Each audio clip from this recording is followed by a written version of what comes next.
Y esto es importante porque aquí observamos que el Señor les dijo: yo los he amado. Y ellos decían: ¿cómo? ¿Cuándo? ¿Dónde? ¿En qué? Ellos querían confirmar en qué nos has amado.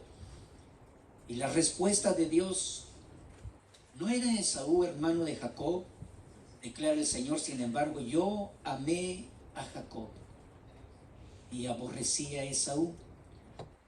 Hice de sus montes desolación y di su heredad a los chacales. Otra versión dice las serpientes del desierto. Y esto me da a mí la idea de cómo es que Dios da una respuesta en aquel tiempo para Israel. Quiero decirle que esto es para algunos de nosotros, quizás lo está leyendo por primera vez, lo escucha por primera vez. Pero esto es algo interesante en cuanto a la naturaleza de Dios, el carácter de Dios. Estamos hablando de la naturaleza que describe desde el antiguo pacto hasta el nuevo pacto. ¿Qué es Dios? Algunas personas dicen: ¿quién es Dios? Y otras personas dicen: ¿dónde está Dios? Y otros dicen: Dios no existe. Bueno, cada persona tendrá alguna pregunta porque pasamos por diferentes tiempos, diferentes necesidades, diferentes edades y de diferentes experiencias. Quizás una de las experiencias más duras y más difíciles en la vida de creyentes y no creyentes es cuando se considera la muerte de un ser querido, y uno quisiera saber por qué, ¿verdad? ¿Dónde estaba Dios? Algunos dicen: ¿por qué Dios lo permitió?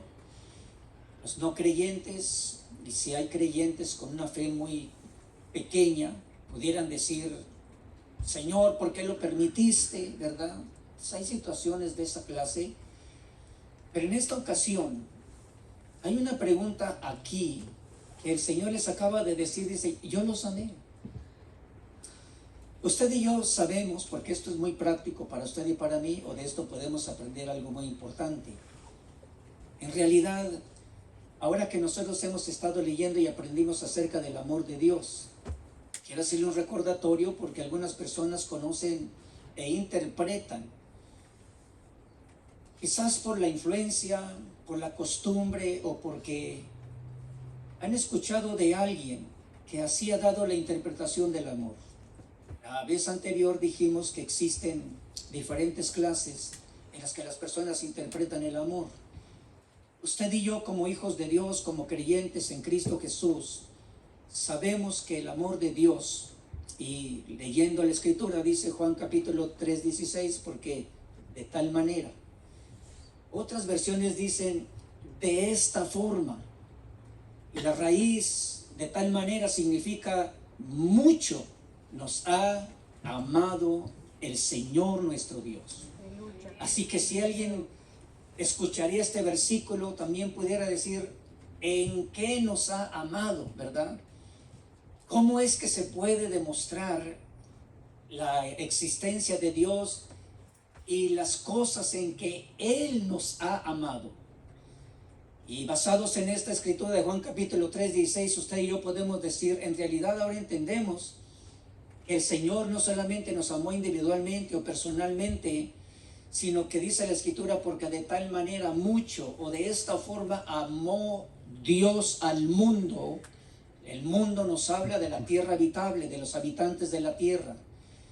Y dice: dio a su Hijo unigénito, a su único Hijo, el Hijo con esa naturaleza especial y única.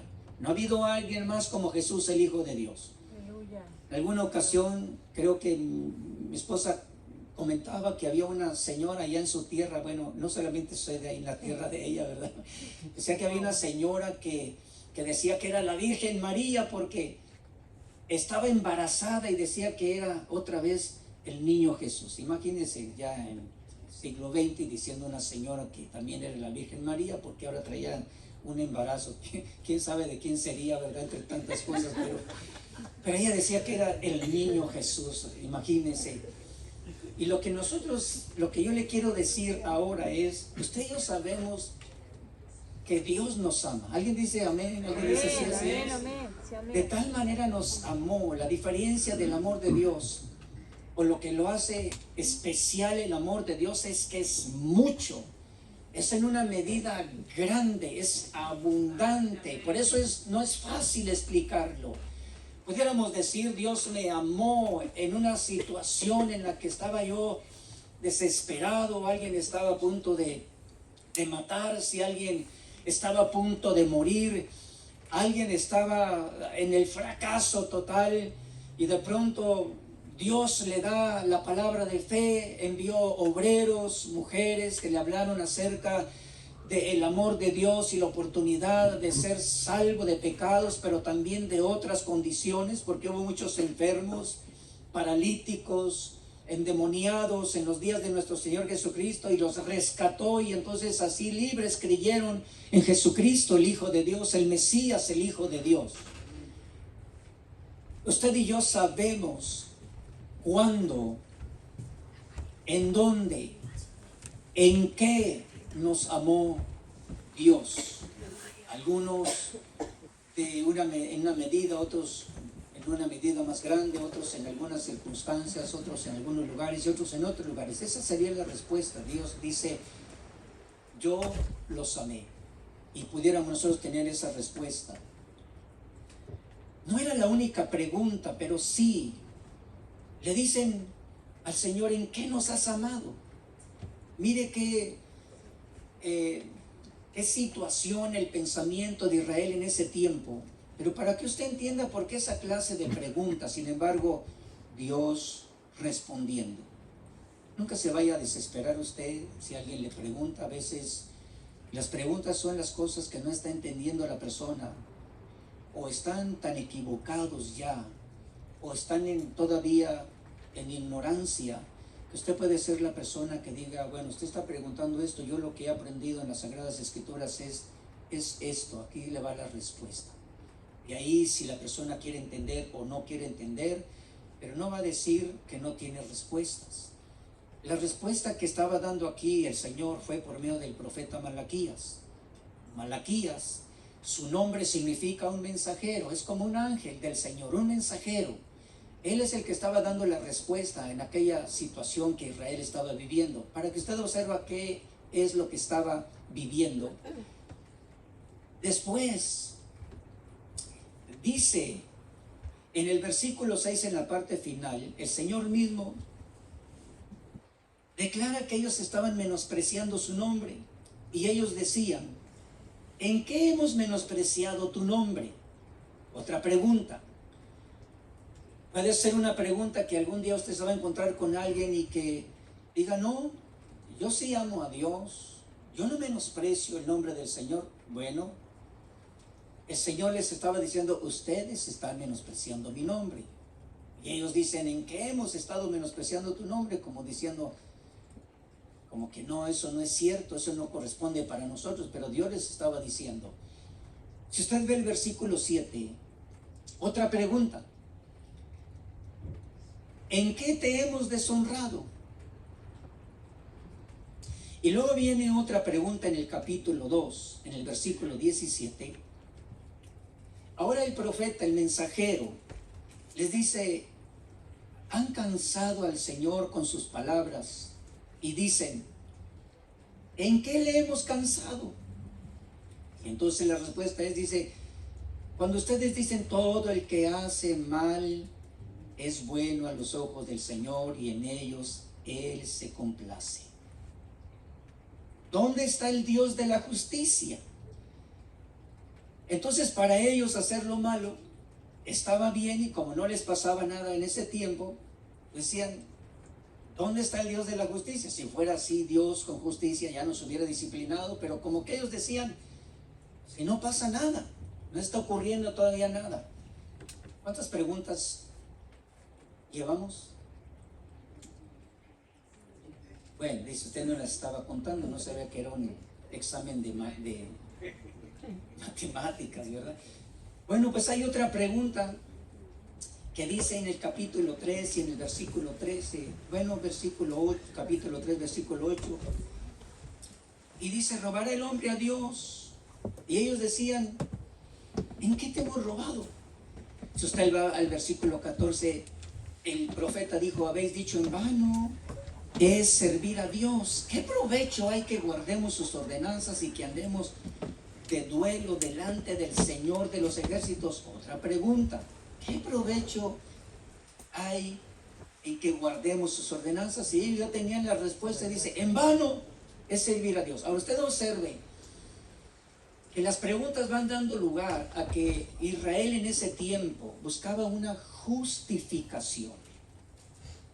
Y como una justificación, entonces tome en cuenta que por eso Dios envía al profeta, y el profeta viene a decir, así dice el Señor, hay una corrección. Bien, una de las preguntas que usted contempla aquí y que es la última, es que dice, ¿qué provecho hay en que guardemos sus ordenanzas y que andemos en aflicción delante del Señor de los ejércitos? No las contó, pero son 7 preguntas. La idea es de estas preguntas es que usted y yo aprendamos que se va a encontrar con personas. Posiblemente usted ha pasado por alguna de estas preguntas, ¿verdad? Si le hemos servido a Dios, ¿por qué nos toca el tiempo del duelo, del sufrimiento? Si hemos estado sirviendo a Dios, alguien dice que no está bien, que estamos haciendo mal. Alguna persona le va a decir, no, yo estoy bien. Alguien todavía en este tiempo y en el contexto de la Escritura, son personas que de pronto van buscando una justificación y nosotros pudiéramos decirle, bueno, seguramente que usted le está sirviendo al Señor, ¿verdad? ¿Y dónde le está sirviendo? Seguramente que usted se está congregando y usted está aprendiendo a hacer las acciones de justicia, no para salvación, pero sí como parte de su testimonio de que Dios cambia vidas. Y usted se va a encontrar con estas situaciones que proféticamente sí se declaran y que son en este tiempo algunas de estas preguntas con actitudes en algunas personas que así buscan decir, no estamos menospreciando tu nombre, en qué te hemos deshonrado, en qué nos has amado. Bien, ahora escúcheme esto, por favor, porque esta primera pregunta es algo tan importante saber, que la manera que Dios se introduce por medio del profeta es, yo los amo, les he amado. Pero en la medida que usted va observando cuál es el resultado en la vida de la persona que entiende que Dios me ama. Ya hemos escuchado en algunas ocasiones que el resultado del amor, del conocimiento del amor de Dios, es el resultado que nos hace comenzar a vivir una vida nueva en Cristo. Y la vida nueva en Cristo nos da la oportunidad de que usted y yo seamos también motivados, convencidos, que se despierte en nosotros el hambre y la sed por la palabra del conocimiento y de la sabiduría y de la reverencia. ¿De qué más empezamos una vida nueva? Y yo quiero saber qué más, ¿verdad?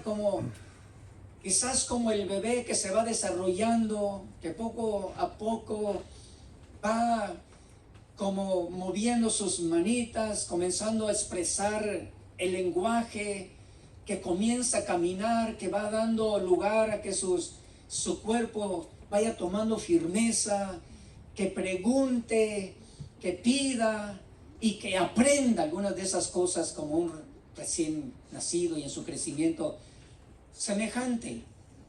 Usted y yo estamos en ese desarrollo. La Biblia dice que la medida de estatura para usted y para mí es alcanzar la estatura de Jesucristo, el Hijo de Dios, que es el ejemplo de la madurez.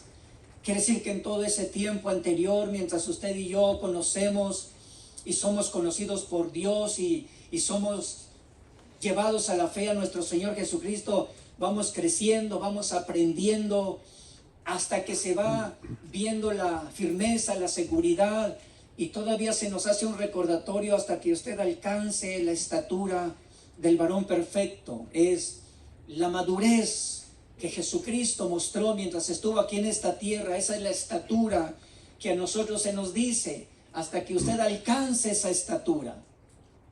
Bien, podemos entender esto y ser a veces muy honestos, y a veces le preguntarán, pero usted ¿por qué cometió ese error? Se dice, no se supone que usted es cristiano. Soy cristiano, pero mire, la realidad tengo que aceptar, todavía me falta alcanzar madurez. No me estoy justificando, reconozco el error, pedimos perdón, pedimos disculpas, ¿qué le digo yo? Pedimos perdón por las ofensas y seguimos avanzando.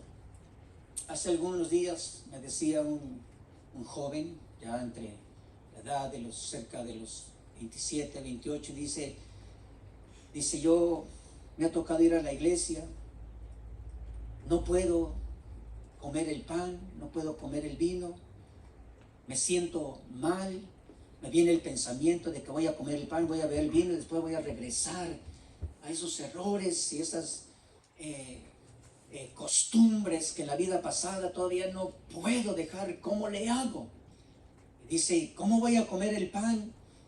Yo le decía, es que cuando tú recuerdas la muerte de nuestro Señor Jesucristo, te estás alimentando de aquel que también te va a dar la victoria para vencer esas costumbres o esos pecados de la vida pasada, esa costumbre de la vida pasada.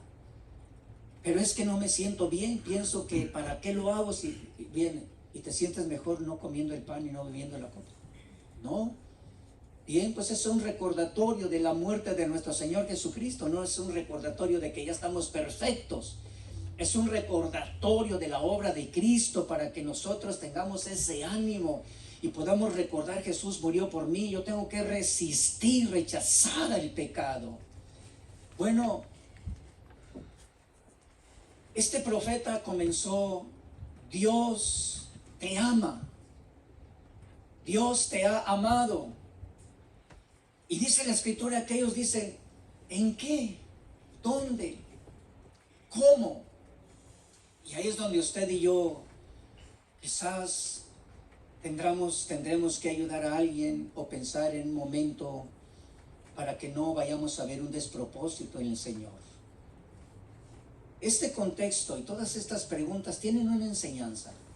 Yo solo quiero decirle, de tantas preguntas, siempre Dios dando una respuesta. No sé si usted le da un aplauso al Señor y dígale, Señor, siempre le da una respuesta. Se la va a dar porque lee las Escrituras, se la va a dar porque usted se congrega y va a tener una respuesta.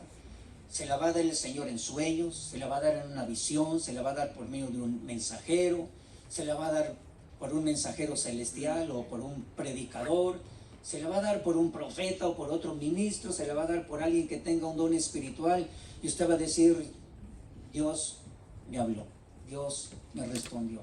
Dios siempre nos responde. Nos dicen amén. Amén. Ahora, esta parte en esta escritura dice que la respuesta de Dios es la siguiente: ¿en qué nos has amado? ¿Cómo? ¿Cuándo? ¿Dónde? Y la respuesta de Dios por medio del profeta es, ¿no era Esaú hermano de Jacob? Declara el Señor. Sin embargo, yo amé a Jacob. Si usted recuerda la historia de Esaú y de Jacob, dice que eran hijos de Isaías, de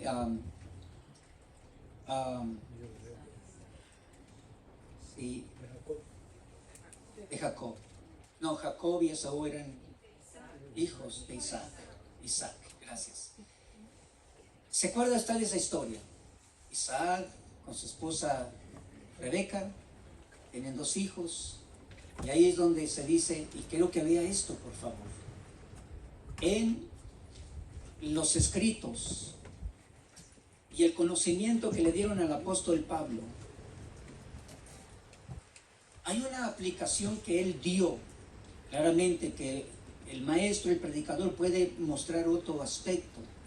Pero vea esto por favor, Romanos capítulo 9. En el versículo 10 vuelve a hablar de un poquito de esto. Y dice, versículo 10, y no solo esto, sino que también Rebeca, cuando concibió mellizos de uno, nuestro padre Isaac, ellos son los padres de Jacob y de Esaú. Y dice, porque aun cuando los mellizos no habían nacido y no habían hecho nada, ni bueno ni malo, para que el propósito de Dios conforme a su elección permaneciera, no por las obras, sino por aquel que llama, se le dijo a ella, el mayor servirá al menor, tal como está escrito, y ahí está la escritura que leímos. A Jacob amé, pero a Esaú aborrecí. Quiero explicarle que en los contextos, en el lenguaje del Nuevo Testamento, la palabra aborrecer también se traduce como desagradar. Es como decir, a Jacob amé, pero Esaú me desagradó. Y la pregunta es, ¿cómo? Si ni siquiera habían nacido, no habían hecho ni bueno ni malo, estaban en el vientre de su madre, eran gemelos. Y dice también que la palabra aborrecer significa amar menos. Bueno, esa es una de las traducciones para que tengamos nosotros la idea del por qué en ocasiones se dice que sí puede haber algo que produzca el aborrecimiento, aunque dice la Escritura que ningún hombre aborrezca. No, dice que jamás alguien ha aborrecido su propio cuerpo, y se dice al esposo para que no aborrezcas a tu esposa, no la aborrezcas. Y posiblemente hay algunos que literalmente dices que te aborrezco, I hate you, ¿verdad? Te aborrezco. No es el sentido de que te aborrezco y no me mires más, te desecho. Es amé menos, pero aquí da la respuesta. La respuesta es, porque dice la Escritura, que esto Dios lo declaró para que el propósito de Dios, y de acuerdo a su elección, permaneciera. Esto nos da la idea entonces de que hay personas que se desarrollan de cierta manera, con cierta conducta, que en un momento pudieran haber tenido oportunidad y en un momento después ya no tienen oportunidad. Pero acuérdese de esto, por favor. Usted y yo somos personas que de alguna manera todavía tenemos familias que no han conocido, quizás no han querido en el tiempo presente, quizás han caminado su vida y quizás dirán, no necesito de Dios, o sí creo en Dios todavía. Bueno, Dios lo sabe. Lo que sí sabemos con esto es, todavía no había nacido Jacob ni Esaú, estaba en el vientre de su madre. Y en un propósito de Dios, en un deseo de Dios, dice, voy a declarar a la madre el propósito que tengo con estos dos niños. Todavía no nacen, no han hecho ni lo bueno ni lo malo, ninguno de ellos. Pero yo tengo un propósito, y para el desarrollo de este propósito, entonces voy a escoger a uno a quien yo lo voy a amar, y voy a escoger al otro, pero que lo voy a amar menos. Y usted y yo podemos decir, como que, ¿cómo? Dios hace acepción de personas. De ninguna manera. Quizás a usted y a mí nos hubiera agradado muchísimo que alguno de nuestros familiares ya estuviera en Cristo. Yo tengo todavía familiares que todavía no están en Cristo. Viene todavía quizás otra segunda descendencia, tercera, hablando de la descendencia de mis padres, porque ya tengo sobrinos, mis sobrinos ya algunos están casados, y quizás alguno de ellos ya tendrá también jóvenes mayores. Y aquí sería la pregunta, ¿por qué Dios escoge a algunos como usted y a mí? A ver, hablemos ahora sí. ¿Por qué Dios me escogió a mí y no escogió quizás a uno de mis hermanos que se murió, que se mató? ¿Por qué me escogió a mí? Y la respuesta es, Porque Dios tiene un plan contigo. Aleluya. Y te escogió desde el vientre de tu madre. Aleluya. Para que el propósito de Él Gloria a Dios. se cumpla en tu vida. Amén. Aleluya. ¿Por qué Dios permite a veces que nuestra propia familia, algunos amen a Dios y otros todavía no? Aman más algo más. Que es posible, porque el Señor enseñó y dijo, no se puede amar a Dios y no se puede amar al Dios de las riquezas. Hoy podemos decirnos, ¿usted dice que ama a Dios? Sí. Pero ¿por qué ama alguna figura? Declarándole atributos santos, divinos, sobrenaturales. Pues porque es la madre de Dios, por ejemplo, ¿verdad? Ahora, el plan que Dios tiene para usted y para mí implica dos cosas que son muy prácticas, y esto es muy importante. Fíjese bien en esto. Para que el plan de Dios, el propósito de Dios se cumpliera, Él escogió a dos mellizos, twins, me parece, ¿verdad? Gemelos. No habían nacido, no habían hecho nada malo ni nada bueno.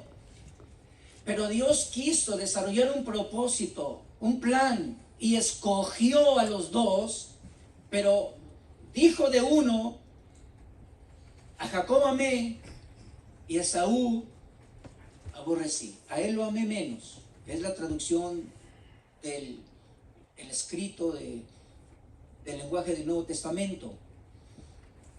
Y lo hago no por las obras de ellos, sino lo hago ¿para qué? Para que mi propósito permanezca. Y entonces dice, el mayor servirá al menor. Eran hermanos y Dios dijo, el mayor va a servir al menor. Yo aprendí algo muy interesante. Hay promesas de Dios de las cuales tenemos que confirmarlas, porque usted y yo, como que el plan de Dios es no que seamos siervos y esclavos de los hombres. Por eso usted va a observar que en medio de la congregación hay personas que emprenden negocios. ¿Sabe por qué emprenden negocios?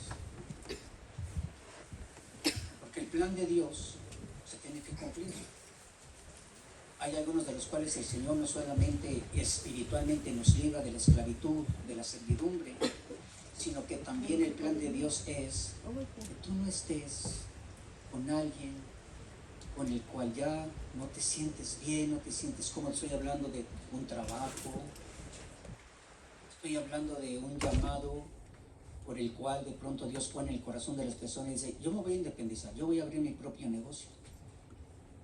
Entonces dejas de servir, porque es parte del propósito de Dios, y para que se cumpla, Dios va a comenzar o ha hecho un cambio, una renovación en tu mente y en el corazón.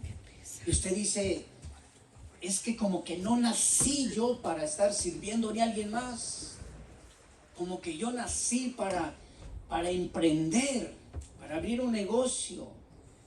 Y si usted y yo no somos de ese propósito de Dios para que se cumpla, pero usted va a estar en su trabajo, va a estar a gusto, no se va a sentir como un esclavo.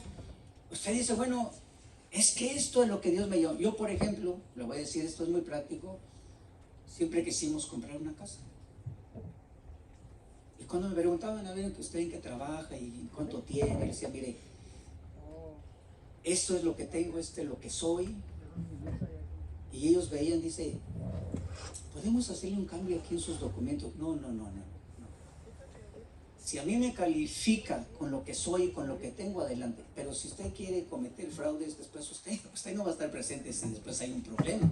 Yo voy a ser el emproblemado, ¿verdad? Qué bueno que no pasó eso, si no, a lo mejor usted si me hubiera conocido antes y dijera, el pastor está en la cárcel. Y no por predicar el evangelio, sino por querer hacer algo que no está en parte del propósito de Dios. Entonces Dios escoge a algunos incluso para que que sean emprendedores. Dios escoge a otros para que seamos trabajadores, libres de un sentido de, ay, qué duro, qué difícil, me siento como esclavo. Dios nos va a liberar de eso. Trabajar, hermano, para alguien. Algunos de nosotros somos extranjeros, ¿verdad? Otros son nacidos aquí, pero son de descendencia de padres extranjeros, quizás. Pero trabajar aquí con personas que se sienten dueños del país, lo tratan como solamente como raro, como extraño, y te quieres tratar como un esclavo. Y de eso nos libra el Señor. Ahora, el propósito de Dios y por el cual te escoge en lo que es un oficio, un trabajo, un servicio en la iglesia, un ministerio en la iglesia, eso se debe de reconocer y alegrar y servirle con todo el corazón, porque Él nos amó. ¿En qué nos amó? ¿Cuándo nos amó? ¿Dónde nos amó? Porque cuando entendemos eso es porque se va a cumplir el propósito de su elección. Me escogió, pero me escogió mostrándome su amor, y por eso llegar a conocer el lugar en un trabajo secular, en la iglesia, esto nos da el ánimo, la respuesta para algunos de los jóvenes ahorita. Están estudiando, acaban de estudiar. Que no se detenga, que no sea un estorbo, porque puede ser el plan de Dios que tú te desarrolles, que seas un emprendedor, que seas un científico, que seas alguien también que vaya a dar testimonio en otras áreas, en otros lugares, en otro ambiente de trabajo, que puedas dar testimonio y tú sepas que se cumple el plan de Dios. Para eso te escogió. Yo quise aprender a tocar instrumento de guitarra y decía, no. Pensé que era porque era medio retrasado, no, así medio lento. Pero dije, no, me di cuenta que no. Quise aprender a tocar batería. Dije, no. Pero a mí me regalaban un diccionario bíblico, me regalaban una Biblia y sí, ahí me pasaba, y todavía sé que hubo un escogimiento y que el plan de Dios se cumplió. Ahora yo entiendo. No en todas las personas va a suceder lo mismo, y tener una comprensión de esto nos ayuda incluso para vivir en unidad y en armonía. En la Escritura había, por ejemplo, mujeres que solo le servían al Señor con sus bienes. Un día un hermano que decía ser discipulador tenía un grupo de hermanos, estábamos dando unas enseñanzas bíblicas, y de pronto él tenía la idea de que todos tenían que ser maestros. Como algunos no respondían, entonces comenzó a tener una acción como de desprecio. Me dijeron a mí, yo tuve que hablar con él. Le dije, mira, todos tenemos que ser discipulados, no todos van a ser maestros. Así que tú discipula, y los que Dios escoja para ser maestros, vamos a tener como maestros.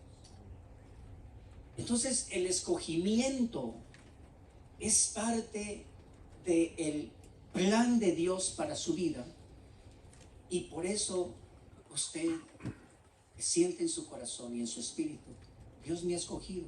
Usted dice, ¿para qué? Dios le va a mostrar para qué le ha escogido, y se cumple el propósito de Dios. Pero ¿sabe por qué?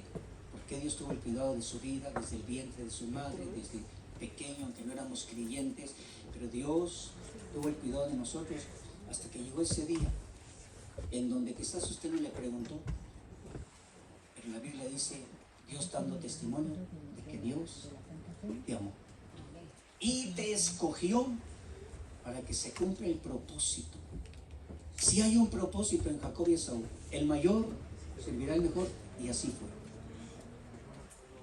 Realmente que actualmente tienen una resistencia y entran en batallas, y en esa expresión de Israel y los opuestos, que son descendientes de Moab, es otro asunto, pero usted ve cómo el plan de Dios, el propósito no cambia. Quien escoge, Dios lo lleva hasta que lo ubica y lo coloca y le da testimonio. Mayor servirá. Ese es el caso. En nuestro caso es, el propósito de Dios se cumple en su vida y ahora usted dice, ahora ya sé por qué Dios me ha bendecido, por qué Dios me ha prosperado, por qué nuestros hijos están en Cristo. Todavía porque alguien de la familia no está en Cristo, pero ya conoceremos su propósito. Mientras seguimos diciendo, dando testimonio, Dios nos ama. ¿Dónde? ¿Cómo? ¿En qué? Eso es lo que estamos entendiendo. ¿Cuánto le dan un aplauso fuerte al Señor?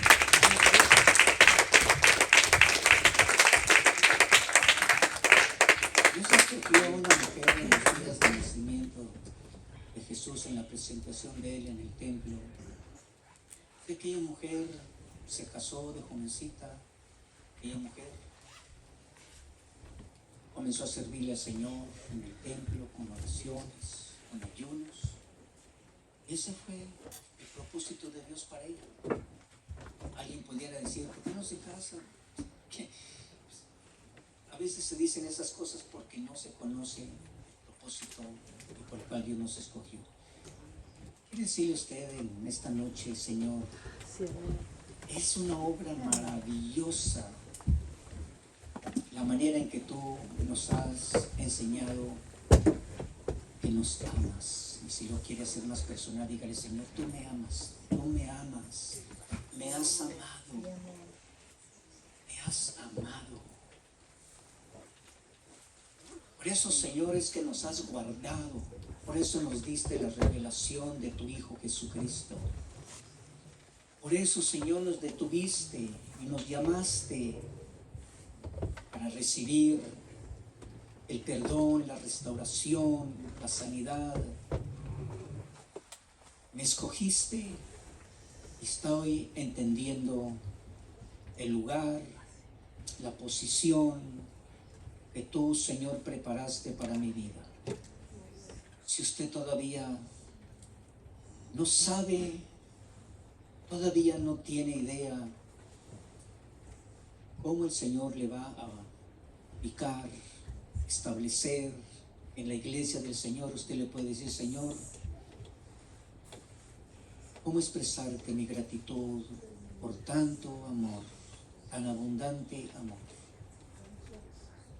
Pero usted y yo que ya conocemos el lugar,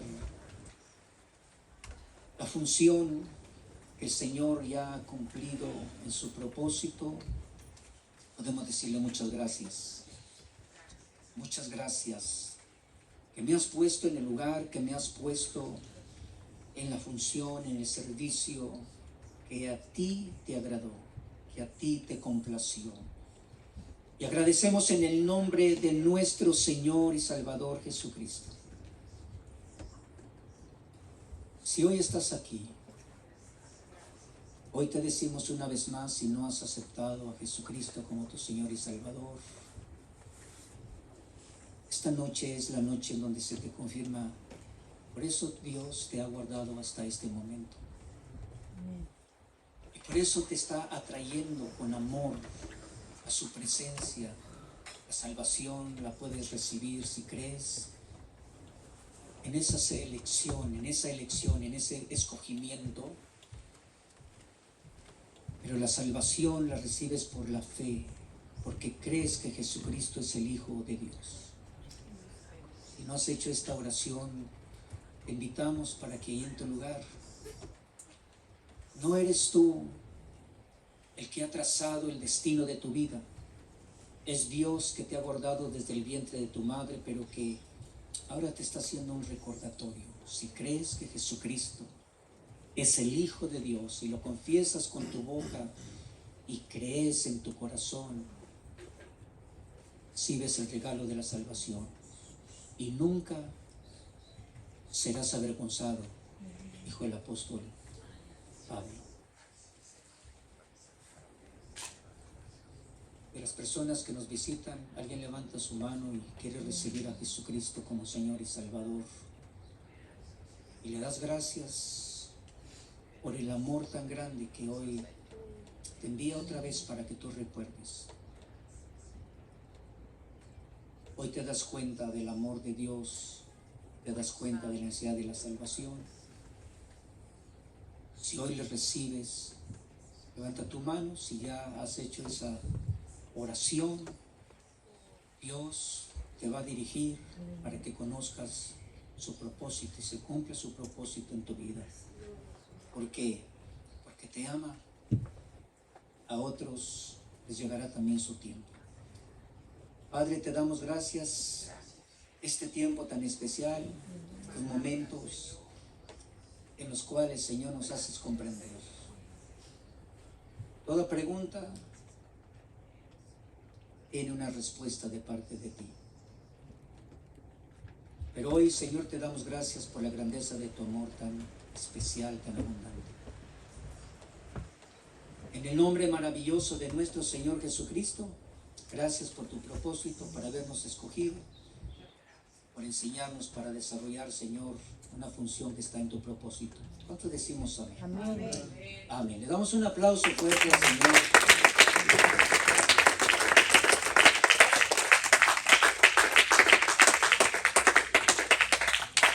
Y hay dos cosas que